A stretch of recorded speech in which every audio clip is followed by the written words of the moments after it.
जय गुरु जी। संगत जी, आप सुनने जा रहे हैं गुरु जी का हमेशा की तरह एक अद्भुत चमत्कार। संगत जी, ये एक बहुत खास सत्संग है।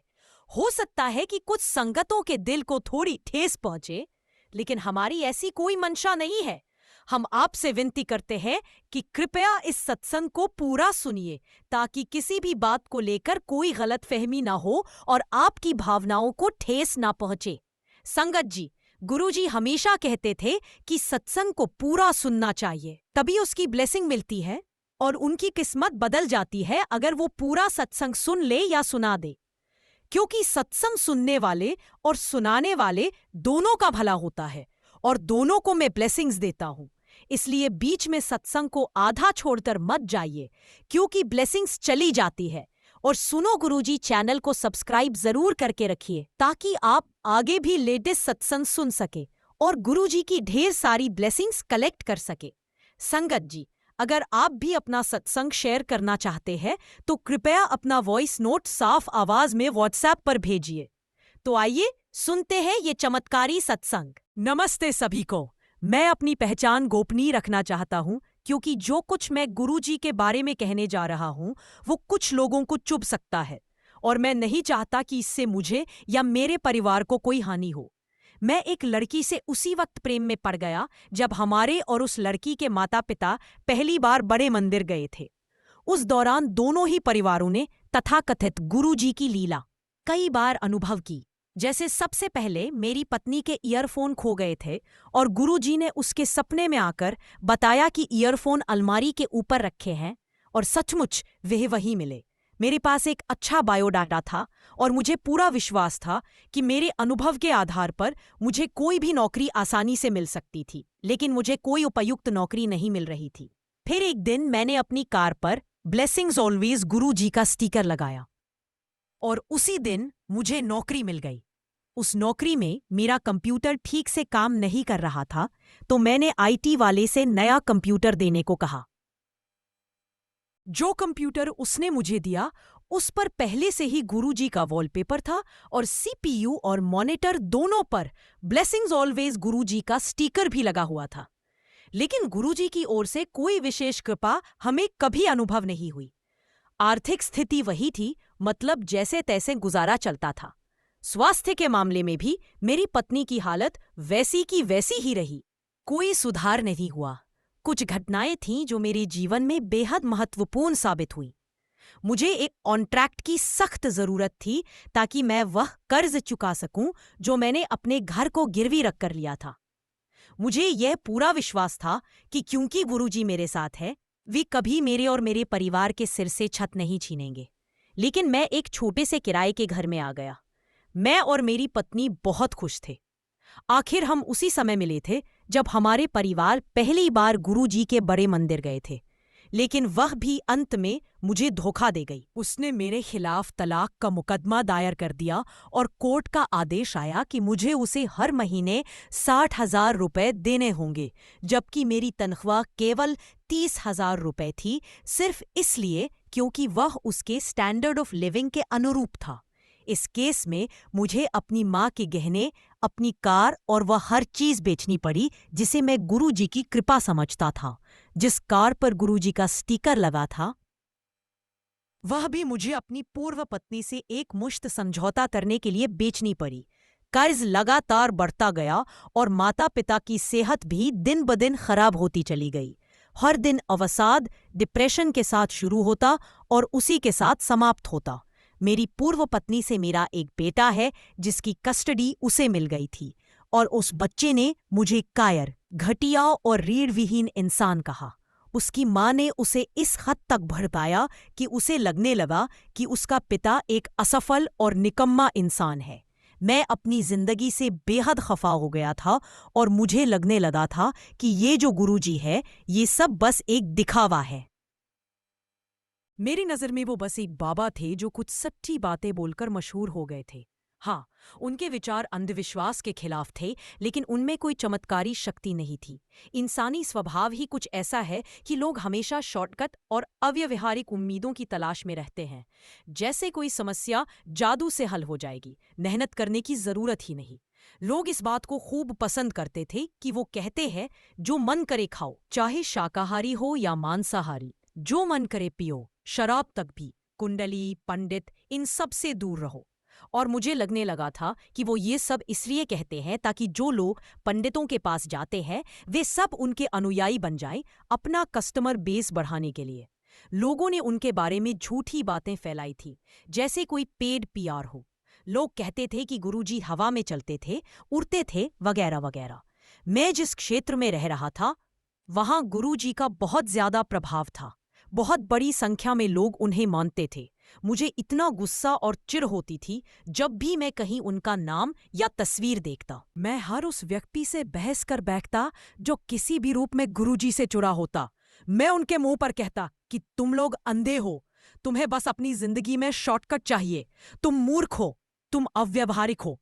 क्योंकि उस वक्त मुझे ये बात हजम ही नहीं होती थी कि कोई इंसान भगवान कैसे हो सकता है। यहां तक कि मैंने भगवान में विश्वास करना ही छोड़ दिया था। फिर जो हुआ वो ये कि एक दिन मैं बस स्टैंड पर था और वहां एक बुजुर्ग व्यक्ति किसी से बात कर रहे थे। उन्होंने कहा, बस गुरुजी की कृपा है।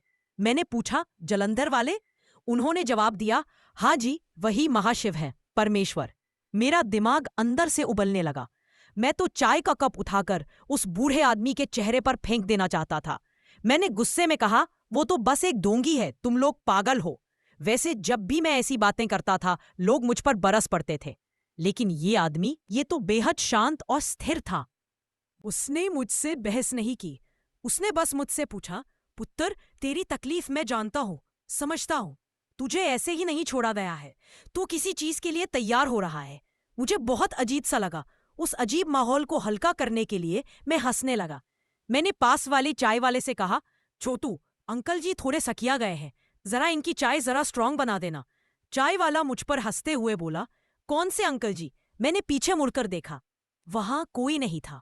उसने कहा, भाई साहब, आप पिछले 10 मिनट से अपने आप से बात कर रहे थे। हमें लगा या तो आप पागल हो गए हैं या काम का प्रेशर बहुत ज्यादा हो गया है। मैं हैरान रह गया। मुझे पूरा यकीन था कि मैं पागल नहीं हुआ हूं। मैं सच में उस बुजुर्ग आदमी से बात कर रहा था। पूरा दिन निकल गया, लेकिन वो इंसान मेरे दिमाग से गया ही नहीं। कुछ दिनों बाद ऐसा हुआ कि मैं बस से घर लौट रहा था। एक बुजुर्ग महिला आकर मेरे पास बैठ गई। उन्होंने सीधे मुझसे पूछा, क्या बात है पुत्र? मैं थोड़ा हैरान रह गया कि लोग यूं ही मुझसे बात क्यों कर रहे हैं, लेकिन फिर भी मैंने उन्हें जवाब दिया, कुछ नहीं आंटी, बस नौकरी से जुड़ी बात है, आप नहीं समझेंगी। उन्होंने मुस्कुराकर जवाब दिया, तुझे किसी बड़ी चीज के लिए तैयार किया जा रहा है पुत्र, बस शांत रहो। सब कुछ किसी वजह से होता है, बस शुक्राना कर। जैसे ही मैंने शुक्राना कर सुना, मेरे मन में आया, लो फिर से शुरू हो गया। मैंने जैसे ही उनकी ओर मुड़कर कुछ कहने के लिए देखा, वो वहां नहीं थी। अब मुझे सच में लगने लगा था कि मैं पागल हो रहा हूं और मुझे शायद खुद को दिखाना चाहिए। अगले ही दिन मेरी कंपनी में सीईओ ऑफिस आया क्योंकि कंपनी में भारी मात्रा में छंटनी होने वाली थी। मैं अपनी वर्कलोड का 20% भी पूरा नहीं कर पा रहा था और मुझे पूरा यकीन था कि आज मुझे निकाला ही जाएगा। सूची आई और मेरी हैरानी की कोई सीमा नहीं रही। मेरा नाम उसमें नहीं था। मुझे न तो ज्यादा खुशी हुई न ज्यादा दुख, क्योंकि मुझे लग रहा था कि अगर आज नहीं तो अगले हफ्ते तो मुझे हटा ही दिया जाएगा। बाद में सीईओ ने मेरे मैनेजर के साथ मीटिंग की और फिर मेरे पास आया। मैंने सोचा कि शायद अब कोई स्पेशल टर्मिनेशन होने वाला है जहां मुझे सीधे सीधे हटा दिया जाएगा। लेकिन उसने मुझसे कहा, मुझे पता है कि तुम्हारा प्रदर्शन अभी अच्छा नहीं है, लेकिन चीजें जैसी होती है वैसी होती हैं। बस शांत रहो और महाशिव पर विश्वास रखो। मुझे यकीन है कि अगले महीने तुम रिकॉर्ड तोड़ दोगे। तुम कहीं नहीं जा रहे हो और हम तुम्हें नहीं छोड़ने वाले। मैं थोड़ा राहत महसूस कर रहा था, लेकिन दिल ही दिल में हंसी भी आ रही थी कि लोग भगवान के नाम पर कुछ भी बोल देते हैं। कुछ दिनों बाद मेरा सबसे अच्छा दोस्त मिठाई लेकर मेरे घर आया क्योंकि वह जज बन गया था। मैं उसके लिए सच में बहुत खुश था। वो भी पूरी तरह से नास्तिक था। हम दोनों विस्की पी रहे थे और ऐसे ही जिंदगी की बातों में उलझे हुए थे। उसे मेरी पिछली जिंदगी के बारे में सब पता था। बातों के दौरान उसने अचानक कहा, चिल भाई, मैं तेरी तकलीफ समझता हूं। शायद तुझे किसी बड़ी चीज के लिए तैयार किया जा रहा है। बस ट्रस्ट द प्रोसेस। उसने कभी जिंदगी की प्रेरणा, विश्वास या ऐसे किसी भी अव्यवहारिक विचारों की बातें नहीं की थी। ये पहली बार था जब उसने मुझसे ऐसी कोई बात कही थी। बार बार अलग अलग लोगों से मैं यही बातें सुन रहा था, और जो बात मुझे सबसे ज्यादा हैरान करती थी वो ये कि मैं कोई ऐसा इंसान नहीं हूं जिसे देखकर लोग आकर बात करना चाहें। मेरे चेहरे पर कोई बहुत दोस्ताना या खुलपन नहीं है। कुछ दिन बाद मैं ऑफिस से लौट रहा था। सड़क के किनारे एक बहुत बुजुर्ग महिला ने मुझे देखा और इशारे से अपने पास बुलाया। वो ना तो गरीब लग रही थी और ना ही किसी जरूरतमंद की तरह। जब मैंने पूछा क्या हुआ, तो उन्होंने जिस तरीके से जवाब दिया उससे लगा कि शायद वो भारत की नहीं है। उन्होंने कहा, बेटा, मैं यहाँ नई हूँ, पर मुझे समझ नहीं आ रहा कि अपने घर कैसे जाऊं। मुझे नहीं पता यहाँ कैब्स वगैरह कैसे काम करती हैं।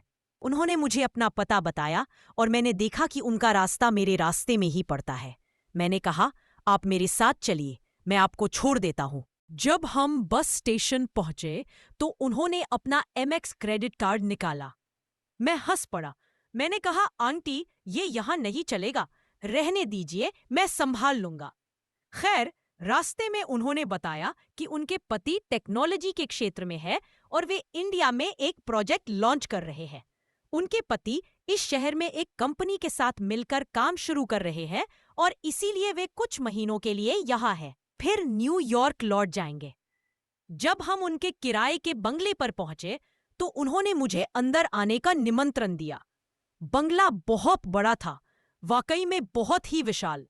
और जैसे ही प्रवेश किया, एक बहुत ही बड़ा गुरुजी का पोर्ट्रेट था, इतना बड़ा कि किसी आदमी की दुगनी ऊंचाई जितना। उनके पति वहीं मौजूद थे। उन्होंने अपनी पत्नी से सुना कि मैंने उनकी कैसे मदद की। मैंने उनसे पूछा, तो आप भी गुरुजी को मानते हैं? उन्होंने जवाब दिया, वो ही तो हैं जिनकी वजह से मैं आज यहाँ हूँ। उन्होंने ही मुझे बनाया है। उन्होंने कभी नहीं पूछा कि मैं उन पर विश्वास करता हूँ या नहीं। उन्होंने बस कहा, जो नहीं भी मानते उन्हें भी एक दिन सच का पता चल ही जाता है। मैंने बस औपचारिकता निभाते हुए सिर हिला दिया, हाँ हाँ। और जब मैंने अपनी चाय खत्म की तो मैं वापस अपने घर चला गया। 2 दिन बाद वही अमीर व्यक्ति हमारी कंपनी के ऑफिस में आया। मेरे मन में चल रहा था, वाह क्या इत्तेफाक है। उसकी पत्नी मुझसे 2 दिन पहले मिली थी और उसने बताया था कि उसका पति यहाँ इंडिया में एक टेक ऑफिस शुरू करने वाला है। वाह, अब और मजदूरी बढ़ेगी हमारे लिए। इतनी सारी कंपनियों में से इसने हमारी कंपनी को ही पार्टनरशिप के लिए चुना और हमारे काम का बोझ और बढ़ जाएगा। अचानक मेरे सीईओ ने मुझे बुलाया और उस अमीर व्यक्ति से मेरा परिचय करवाते हुए कहा, ये लड़का आपके काम के लिए एकदम परफेक्ट है। और उस अमीर आदमी ने कहा, ये तो ऐसा लग रहा है जैसे गुरुजी ने हमारे काम के लिए अपना कोई खास बंदा भेज दिया हो। मैं इस नौजवान को जानता हूं और ये मुझे बहुत पसंद है। मैं एकदम सन्न था, मेरे दिमाग में कुछ भी नहीं चल रहा था। और मेरे सीईओ ने कहा, तुम ही इस प्रोजेक्ट को संभालोगे। पहले से ही बधाई हो तुम्हारे कॉर्नर ऑफिस के लिए। और वो प्रोजेक्ट सच में ऐसा था जैसे किसी ने मुझे ध्यान में रखकर ही बनाया हो। मैं उस प्रोजेक्ट के लिए बिल्कुल फिट था। हर छोटी से छोटी चीज, हर डिटेल, ऐसा लग रहा था जैसे वो मेरे बाएं हाथ का खेल हो। ऐसा लग रहा था जैसे गुरुजी ने खास तौर पर यह प्रोजेक्ट तैयार किया था मेरे लिए, और मुझे उसी के लिए तैयार किया जा रहा था। ये सब किसी सपने जैसा लग रहा था। वो प्रोजेक्ट सफल हुआ। हम भारत की सबसे बेहतरीन कंपनी बन गए। ऐसा लगने लगा था कि गुरुजी वाकई मुझे इसी के लिए तैयार कर रहे थे। मुझे यकीन ही नहीं हो रहा कि मैं यहां तक कैसे पहुंच गया। आज मैं एक मल्टी बिलियन कंपनी का वाइस प्रेसिडेंट हूं। मेरी जिंदगी अब पहले से कहीं ज्यादा बेहतर है। हमारी सेहत की परेशानियां खत्म हो गई, कर्ज खत्म हो गया और जिंदगी में एक सुकून सा आ गया। और ये सब ऐसा लग रहा था मानो गुरुजी सिर्फ मेरे लिए ही आए थे, मेरी जिंदगी को इस मुकाम तक पहुंचाने के लिए। गुरुजी सच में मुझे महानता के लिए तैयार कर रहे थे। गुरुजी सच में चाहते थे कि मैं उन पर विश्वास बनाए रखूं। गुरुजी ने सच में मेरा हाथ पकड़कर मुझे उस अंतिम रेखा तक पहुंचाया जब मैं घुटनों के बल गिरकर रो रहा था। संगत जी, ये था हमारी प्यारी संगत का सत्संग। आप अंत तक बने रहे, इसलिए गुरुजी ने आपको भी जरूर ब्लेस किया होगा। आप इस सत्संग को अपने दोस्तों, परिवार वालों के साथ जरूर शेयर करिए। क्या पता किसी और की टूटी उम्मीद भी जुड़ जाए। और अगर आप भी अपना सत्संग शेयर करना चाहते हैं तो अपना वॉइस नोट साफ आवाज में व्हाट्सएप पर भेजिए। संगत जी, आपस में प्यार से रहना, एक दूसरे का ध्यान रखना। जय गुरुजी, शुक्राना गुरुजी, अनंतम शुक्राना गुरुजी।